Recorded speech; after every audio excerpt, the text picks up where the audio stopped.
Over the course of its 134 episode run, Xena Warrior Princess followed the example set by Hercules, the legendary journeys of allowing the show's leading stars to direct their own episodes. After such great results from the initial offerings by Kevin Sorbo in The Apple during Season 2, and Michael Hurst in Mercenary to kick off Season 3 of Hercules, it wasn't out of the question for the leading ladies of Xena to produce similar results with their own directorial pieces.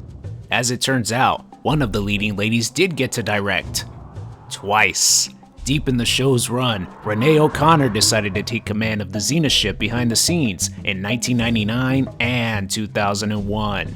Both episodes were vastly different, inviting their own sets of challenges for the lady known and adored for portraying our Bard of Poderia. How did Rock begin her two endeavors as the director, and how did the episodes turn out? My name is Aaron, and today we shall dive into our first topical discussion on the Xena series about two fascinating moments from the show. This is a tale of Renee O'Connor's directorial episodes in Xena Warrior Princess. O'Connor's interest in directing Xena episodes began during Season 3 of the show between 1997 and 1998, the first time when she noted she had asked executive producer Robert Tapert for the opportunity. Having been a fan and student of recurring director on both Xena and Hercules, T.J. Scott, she became determined to take a shot at it herself. Her desire was solidified when she intently studied Scott as he directed the excellent two-part story that kicked off Season 4, Adventures in the Sin Trade, a duo of episodes I'm excited to cover down the line. It was in the same season where O'Connor would get her chance, the season finale, as the fates would have it. This episode would come off an incredibly heavy installment known as the Ides of March, leaving the fanbase wondering how in Tartarus the latest major conflict would be resolved throughout that summer. Amazingly, we went from this highly dramatic and seismic event to the first episode of the show taking place in modern day featuring new characters. In this more lighthearted piece, O'Connor shadowed Scott, incorporating wide shots and close-ups to mix some of the dark theatrical tones embedded in the series with the comedy. Along with this, the Xena crew got to dabble with modern props for the set, such as lamps, candles, and other common household items. Most notably, the director elected to act in the episode simultaneously, a decision that turned out to be rough for her the first time around. While reminiscing on her initial experience as the director, O'Connor recalled, "It was supposed to be a 4-day shoot, but I remember going over, so I think I had 4.5 and half a Saturday, so it ended up being 5. There's this huge clock in front of you, and it keeps going and going, every word that you try to give to the crew. It feels like you're starting an hour late once you join everyone on set. It was hard, because I was Renee and part of the family, to change roles and suddenly be the leader. That was definitely a huge shift." Tapert added, "It wasn't hard to make the decision to give Renee an episode. She was a committed and dedicated part of the team, and if she wanted to direct, or if Lucy wanted to direct, it would have been very hard to tell either one of them no." On her experience being directed by her co-star, Lawless humorously recalled, "For Renee, I was going to be extra quiet and extra, yes ma'am, yes. When I would really feel that maybe they should consider doing something another way, I would say, what do you think if it went like this? And Renee told me to shut up and go sit down. Get on your mark and say the words. Yes ma'am." And on his experience being directed by O'Connor, T Money summarized, "Directors are usually two different types. Circle directors that are like, let's organically see how things are going, and when the actors are ready, we'll put the cameras around them. And then there are square kind of directors who are like, you stand there, you there. Here comes Renee meekly to the set, being very humble. You there, you over there." We were like, whoa, here she comes. But she did really good and was good with actors. The first episode, Deja Vu All Over Again, written by R.J. Stewart, concluded the 4th season of Xena Warrior Princess on May 17th, 1999. As a couple is in the middle of a peaceful slumber, we shift to a flashback of Callisto from Season 1. Yes, this was also the clip show of Season 4. When the epic duel on ladders begins, the lady awakens. She demands her boyfriend to wake up so she could describe what she had just seen. These two lads are Annie Day, an extremely passionate Xena fan, and Harry O'Casey, an overly cynical man who does not share his girlfriend's fascination with the show. Annie tells Harry she had a vision of being Xena in the heat of battle, stating it felt so real that she had to have been the warrior princess in her past life. Disgusted, Harry springs out of bed and declares Annie cut off from internet chat rooms and other Xena-related material. Funnily enough, he does this in front of a large Xena cutout that was actually from the same room the cast and crew would do script readings. The self-proclaimed Xena points a replica sword from the show at Harry's face and hands him a newspaper article. As he reads this, we learn that a woman dressed as Xena has been roaming the streets and performing heroic acts for the past 2 weeks. Despite not having any recollection of being the vigilante, Annie points out dents on the sword and her replica chakram, concluding it must be her protecting citizens at night as the warrior princess while Harry is working late hospital shifts. Harry refutes this by pointing out the woman in question had shown tremendous athleticism and quipping that Annie needs a rub down after a game of croquet. Miss Day stays persistent in her belief that she must be able to move and fight like Xena once the spirit takes over her body. Annie, you need to get some help, remarks Harry. Annie replies contently with a new goal in mind, seeing a past lives counselor. Look at that face. Lawless sells this moment so well. The next morning, the couple pay a visit to the Metaphysical Clinic for Karmic Exploration, a place welcoming you to who you used to be. Miss Day shows up dressed as the warrior princess, and Harry shows up as a dude with a ton of money who doesn't know how to dress. Completely intentional, according to T-Money, the artist formerly known as Ted Raimi. In the waiting room are folks dressed as the Joan of Arc, Pocahontas, and General George S. Patton. Behind the desk is the pyramid-admiring receptionist known as Marco, played by Robert Trevor. Unfortunately, this would mark his final appearance on the show. As the self-proclaimed Xena is being dominated in a sword duel against the Joan of Arc, Harry's pessimism continues as he shares his doubts with Marco in a funny exchange. As usual, Robert Trevor is on top of his game with the facial expressions. The receptionist hands Harry a menu to look over as he and the others wait for the doctor to arrive. "This is ridiculous!" exclaims Harry. Suddenly, the doctor is in the house. It's none other than Maddie Merrill, the past lives expert. Her look reminds me so much of the late Janis Joplin, and I do not mind that one single bit. Dr. Maddie warmly acknowledges the others dressed up before turning her attention to the self-proclaimed Xena. Annie is picked out first, while Harry is encouraged to stay in the waiting room until his girlfriend's first past life voyage is complete. Inside this killer-looking room, the doc affirms that Annie's belief of the Xena spirit taking over her body is a true possibility. To confirm this, Maddie begins the first hypnotic trance on Annie by emphasizing breath work during a count of 10. While this happens, we see some of the awesome wide shots O'Connor wanted to incorporate from TJ Scott. Suddenly, appearing on the screen are traces of the two-part saga that concluded Season 3, known as Sacrifice.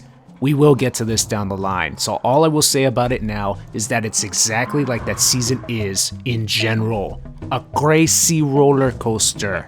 Annie returns to 1999, heartbroken at the events from Sacrifice, and notes that in this vision, it felt like she was watching everything from afar. The doc explains that unless Annie melds her identity with Xena's in her past life voyage, she cannot fully become conscious of being connected with the warrior princess in her current life. As Maddie prepares Miss Day for another try, Custer joins the waiting list next to a dejected Harry. The resemblance this man portraying Custer shares with Metallica frontman James Hetfield from 1992 is uncanny. We are then transported to Season 2 in a flashback of the episode Intimate Stranger, where our two heroines have found Joxer in captivity. This was a period where a lot was going on behind the scenes as well. We will get there. As Custer snores away to Harry's chagrin, Marco turns on the radio and grows concerned at the sound of a news report on the Xena Vigilante's latest whereabouts, leading him to revealing a gun in his drawer. Harry approaches the door again, and Marco warns him of impending danger should he interrupt Annie on the dock inside. The Intimate Stranger clip resumes as Xena frees the Mighty One with a cheeky sword slash. When Joxer hits the ground, Miss Day whiplashes back to 1999 and is sickened at the realization that she was in fact Joxer. As Annie loudly groans in disbelief, Harry rushes in to her aid. She tearfully summarizes what happened, leaving her boyfriend even more flustered. Harry demands the doc to convince Annie she's not this Joxer person and threatens a malpractice suit if she doesn't. While their exchange is intensifying, Annie is shown verbalizing her disdain for the Joxer character. Funny stuff. She also notes that Maddie was there in the voyage, only as someone else. The doc agrees to issue another countdown as Marco eavesdrops with Custer, another great shot.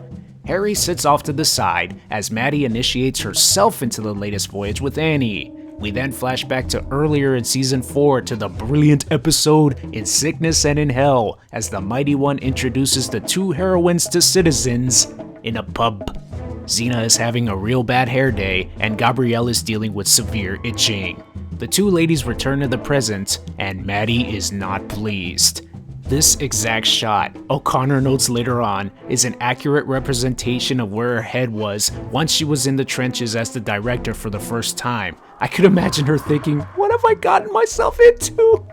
It doesn't look good for Annie, as the doc sets off to give her a sedative. Maddie informs Marco of feeling something very real during the latest voyage. The two then humorously exchange observations and critiques on the Xena show, with Maddie labeling it as chopped socky crap, and Marco pointing out how it'll be a melodrama one week and the Three Stooges in the next. Comments the crew themselves observed from critics and fans up to that point. You have to admire how they were so comfortable within themselves to include this type of dialogue in the script. Back in the room, Annie is seen slowly making her outfit resemble Joxer's, indicating a growing acceptance in her recent discovery. Harry is seen holding the replica sword as he decides to prove to Annie once and for all that this whole past lives gimmick is nothing more than a scam. The doc begins another countdown, and all three are transported to a second flashback of In Sickness and in Hell, where Joxer is managing to hold his own despite overt clumsiness in an awesome fight scene. As Xena swiftly destroys goons left and right, Harry suddenly awakens and slashes the sword in the air. Maybe Joxer wasn't such a bad guy, remarks Harry to his girlfriend after a slight hesitation. This sends Annie into another glass case of emotion, filled with "Oh God!" Maddie, who had been knocked to the ground, is quick to dismiss the couple at no cost. Marco ensures that doesn't happen with the help of his gun.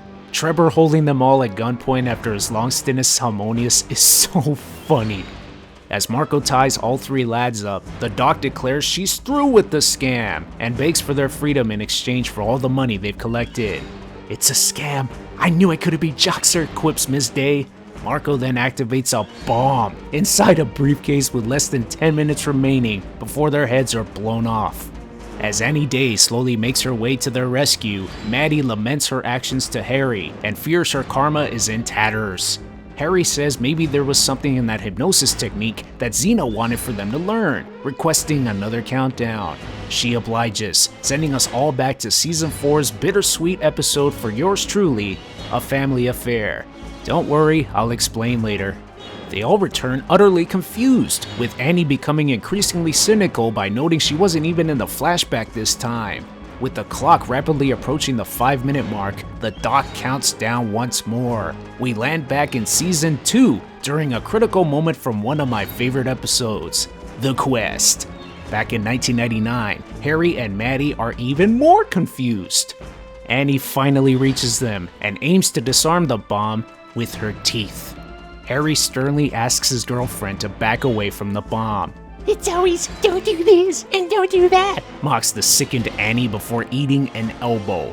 With a little over 2 minutes remaining, Harry asks for one more round of flashbacks. Back we go to Season 2, this time to the epic Return of Callisto episode.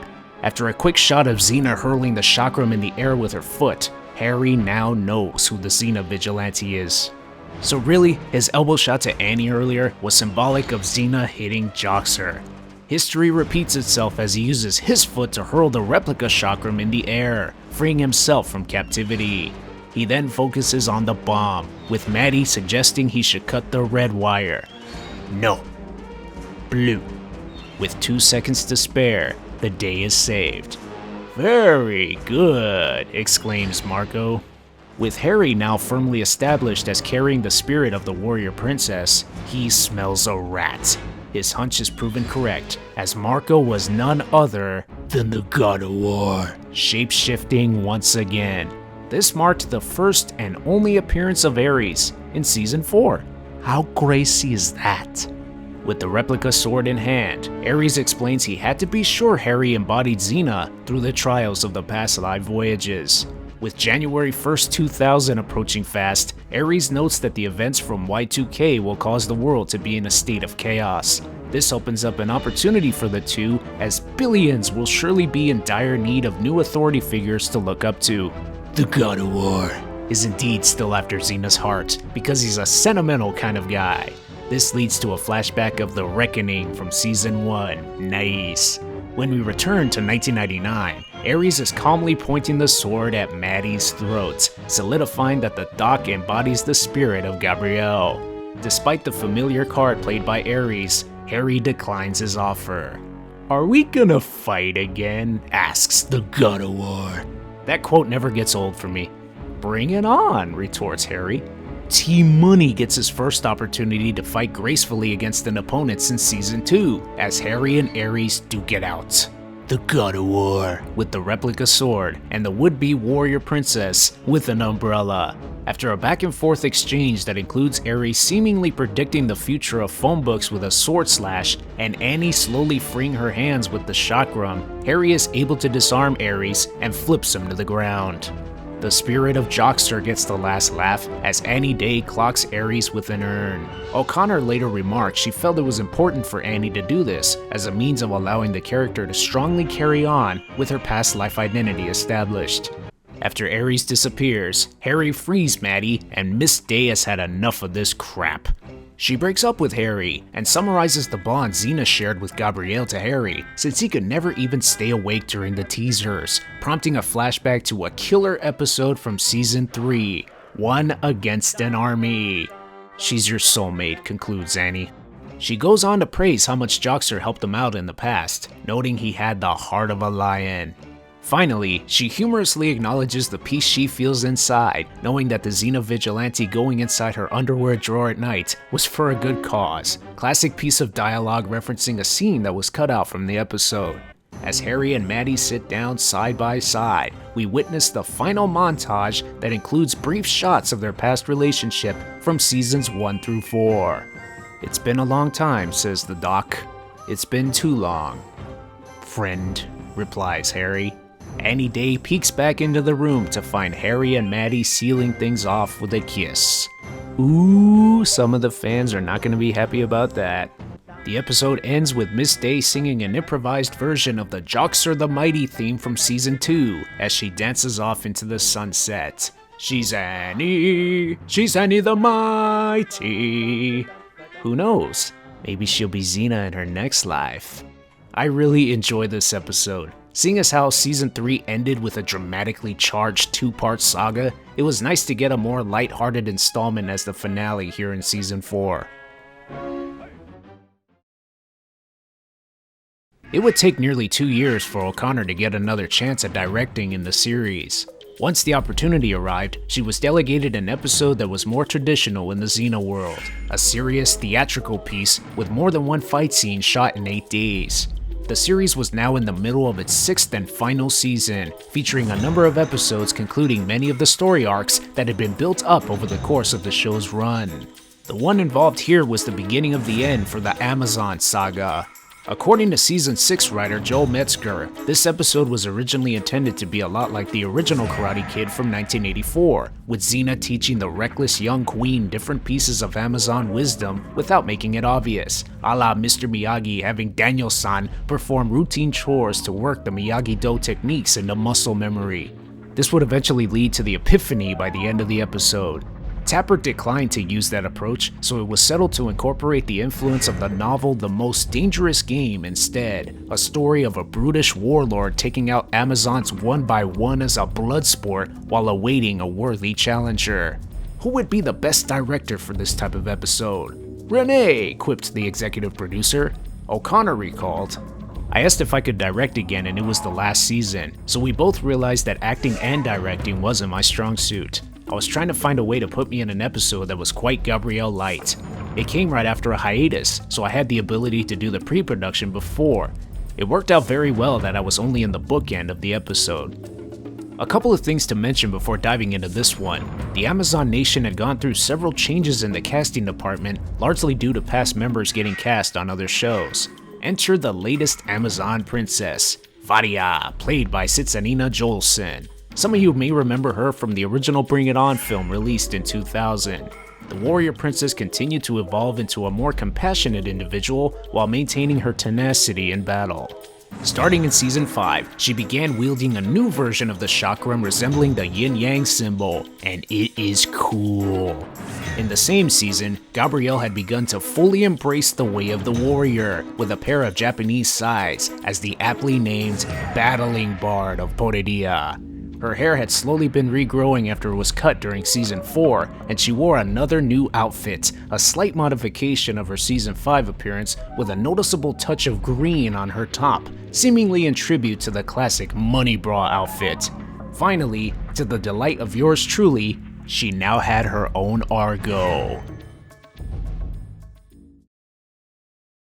The second and final directorial episode, Dangerous Prey, written by Joel Metzger, aired on January 23, 2001. Marga, queen of the latest Amazon tribe, is frantically running away from someone in the woods. This individual has rigged traps all over the area, including a manacle that entraps the flustered queen. The mysterious hunter is Prince Morlock, who possesses a projectile of his own, similar to the chakram. Freeing herself from the manacle, the Amazon kicks him in the sternum and tries to run for it, but is quickly neutralized by the projectile. She begs him to end her life already. "Where's the fun in that?" asks the prince. Instead, he tells her to deliver a message for him. Meanwhile, our two heroines arrive to Amazon turf per the invitation of Marga from earlier. Vadia, making her debut in this episode, greets them with an attitude. Fellow Amazon Xena informs them that one of their sisters has gone missing, and each reinforcement going out to search for her has also disappeared, including Marga, who must be found in order to preserve the tribe. When Xena offers to help, Vadia is quick to dismiss any need for that since, in her view, this is an Amazon problem. The young Amazon ignores Marga's order to stay put and goes off to locate the queen. While Xena searches for Vadia, she finds a heavily wounded Marga on the ground. The queen urges Xena to prevent Vadia from exacting revenge on the man responsible by teaching her to be a true warrior. At her last breath, Marga gives Xena her necklace, leaving the fate of the Amazon nation in the hands of the warrior princess. Vadia witnesses this final moment from afar, and as the queen predicted, she lusts for revenge. Xena notices a gruesome message on Marga's leg, challenging all comers. We then cut to the new and improved intro, exclusive to the final season of Xena Warrior Princess. I find this one to be really nice, especially since it was a long time coming. I also chuckle each time I see the snippet of long-haired Gabrielle from the episode The Price, one of my favorites from Season 2. As the grieving Amazons return Marga's body to the village, Xena informs Gabrielle that her death was no accident, noting several pressure points had delayed it long enough for her to deliver the message on her leg. When Vadia is nowhere to be seen yet again, Xena orders the Battling Bard to keep the rest of the Amazons safe in the village. And there you have it, a Gabrielle Light episode.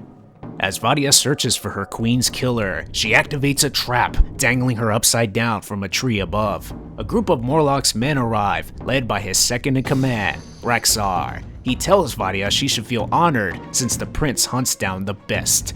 As the goons ready their weapons to let her down, Xena tosses her new chakram and renders those weapons useless. A fight breaks out with the warrior princess dismantling the men with ease as Raxar looks on with excitement. When one of the men is clocked into one of Morlock's traps, Raxar decides to bounce, and Xena frees Vadia.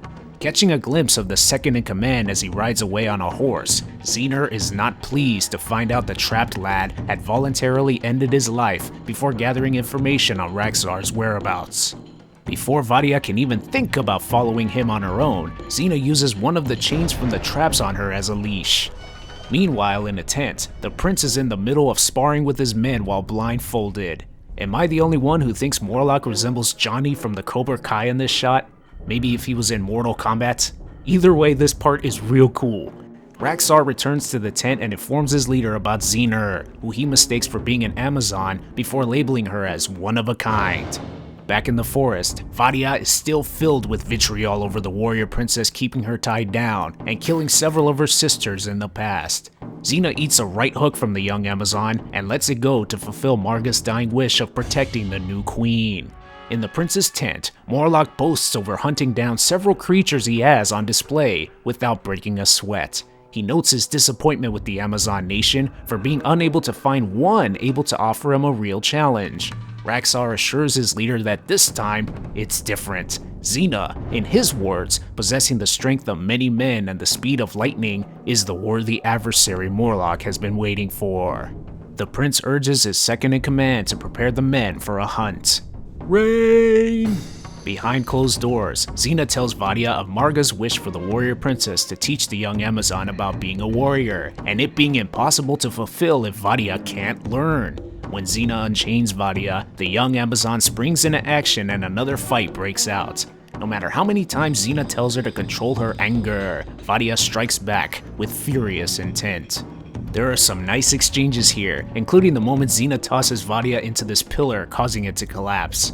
At the end of the battle, the young Amazon misses her target and falls through a dilapidated portion of the floorboards beneath them.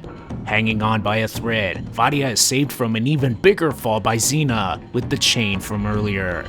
The warrior princess then reminds Vadia that the future of her tribe depends on the decisions the new queen makes from here on out. With this, Vadia begins to see Xena in a new light. As the prince's men continue to search for his worthy adversary, the warrior princess lands on the shoulders of this lad in possession of flammable liquid and ties him to a tree to draw out the reinforcements. The two ladies contemplate who the leader might be from afar, while Morlock and Raxar notice them at the same time. The prince grows excited when he confirms how crafty Xena is, and she begins to notice something's up. The warrior princess quickly orders her pupil to switch outfits, creating a decoy for the men spying on them. Vadia emerges from the trees with Xena's outfit on in the same spot, and Xena appears around back looking really good. One swift chakram toss to this dude takes him down, and she closes in. Morlock, who caught on to the trickery by noticing Vadia without the chakram, applauds Xena's efforts and invites her inside this here moist cave. Damn it, she changed out of the Amazon outfit. Upholding their agreement for Vadia to listen to Xena's every command, the warrior princess orders her to stay outside while she takes care of Morlock. The mind games between the prince and the princess begin, highlighted by Xena's quip of her boots being the reason why she's so tall after Morlock mistakes her for being an Amazon. After they formally introduce themselves, the two toss their projectiles at each other, with neither one able to land a hit. Good suspense here. Vadia has had enough of this crap and heads inside with a keg of flammable liquid. Now with Xena's attention split between Vadia and Morlock, he scores with a toss to Xena's arm. As he winds up for the fatal blow on the young Amazon, Xena is able to slice Morlock's sword in half with her chakram. As the two ladies retreat away from Morlock, he regroups with his reinforcements and they split up to surround the cave. The men Raxar is with notice a pair of boots appearing as one of the ladies in hiding. When the boots are pulled away, one of the kegs is revealed underneath, exploding the second they realize it has been lit. As the two ladies escape the cave, Morlock, Raxar, and the rest of their 4 men retreat back to the tent. The prince grows increasingly obsessed with hunting down Xena, affirming the search will continue. Xena and Vadia then locate the camp. When the warrior princess goes on by herself, the young Amazon notices more traps around the area. Fearing the one in this tree is in perfect alignment to nail Xena, Vadia dashes over to her and trips over the trap, causing her to take an arrow to the leg. Xena then notices smoke in the air, concluding it must be Morlock's men starting a forest fire. Indeed it is, with some of the men working as fast as they can to soak more trees with flammable liquid. The prince orders Raxar to light it up, even though the men are still in the field. Going back to the Karate Kid thing for a second, Raxar's reaction to this order and the men being burned to death reminds me of Johnny giving a similar look to his sensei, John Kreese, after being ordered to sweep the leg. With the ladies now surrounded by flames, Xena decides to catapult Vadia away from the inferno with the help of this tree. Morlock and his men use a catapult of their own to toss a net that engulfs the young Amazon.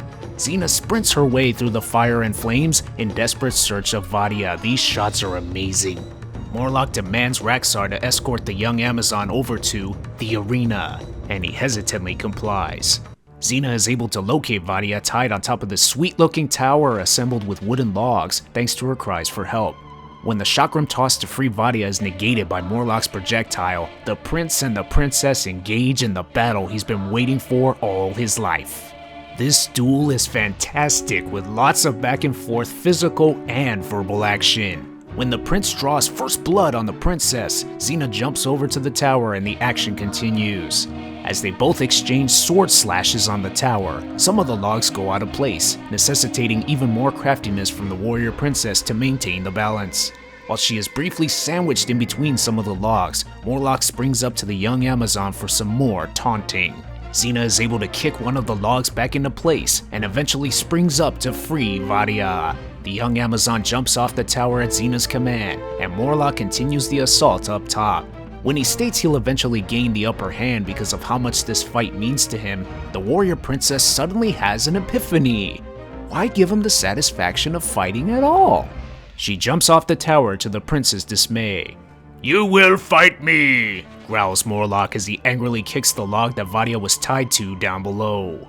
After Xena avoids it, the prince jumps straight at her, and lo and behold, the warrior princess uses the sharp end of that same log to viciously end the madness.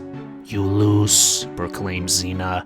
With Vadia having learned a valuable lesson, the burial ceremony for the fallen queen commences as Gabrielle lights the fire. The episode ends with Xena returning Marga's necklace to Vadia, and the battling bard bestowing upon her the rite of caste.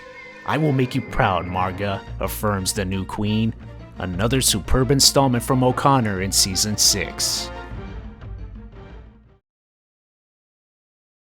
That'll do it for our look back at 2 fun episodes directed by Renee O'Connor. While we may never know what an episode directed by Lucy Lawless would have looked like, it was nice of the Xena crew to allow one of the 2 leading ladies to take us on a journey through 2 entertaining stories. What makes this even more solid is that characters debuting in both episodes would return in the final season, but more on those in the future. For now, perish the thought of which episode is better. Their contrasting styles is what truly makes each of them worth your time. While reflecting on her 2 experiences as the director at the 2001 Xena convention in Pasadena, California, O'Connor stated, "The first one was the hardest for me because it was all so new and I was trying to juggle the inexperience of leading the crew with acting. The second one was more of a challenge technically because we had so many fights we had to accomplish and gags in every scene. So it wasn't just a simple scene with dialogue by a campfire." In my opinion, she delivered the goods each time. In addition to wanting to share how fun these 2 episodes continue to be, this video was done as a belated celebration of O'Connor's 50th birthday earlier this year. Many thanks to her for these 2 excellent pieces of Xena history. Thank you for watching, and battle on, viewers.